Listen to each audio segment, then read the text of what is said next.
US President Donald Trump says South Africa is confiscating land and treating certain classes of people very badly. This is what Trump wrote yesterday on his X. This is far from the strengthening of SA's trade and political ties that President Cyril Ramaphosa said him and Trump spoke about when he congratulated him in November last year. Let's now speak to Arends van Zyl from AfriForum. Why are we speaking to AfriForum, you ask? The organization has on a number of occasions told the outside world that, I quote, SA had been seizing land from its own citizens without compensation because they are the wrong skin color. So let's have this conversation. Arends, good morning. Thank you so much for speaking to us here on eNCA. Good morning, Jenna Lee.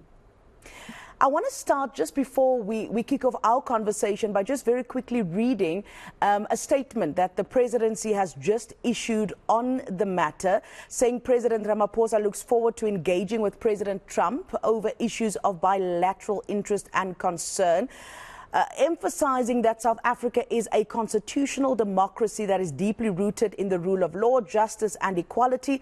The South African government has not confiscated any land. Arends, that is a statement that we just got from the presidency, saying the recently adopted Expropriation Act is not a confiscation instrument, but a constitutionally mandated legal process that ensures public access to land in an equitable and just manner as guided by the Constitution. The presidency is saying South Africa, like the United States of America and other countries, has always had expropriation laws that balance the need for public usage of land and the protection of rights of property owners.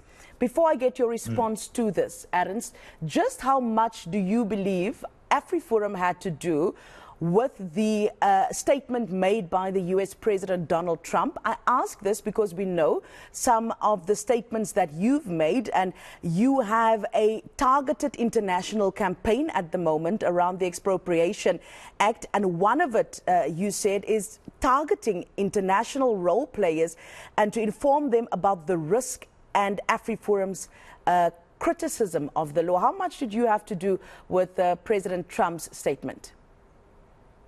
Well, Jenna Lee, AfriForum has built up a large database and network of friends and allies all across the world over years now. I would go as far as to say decades.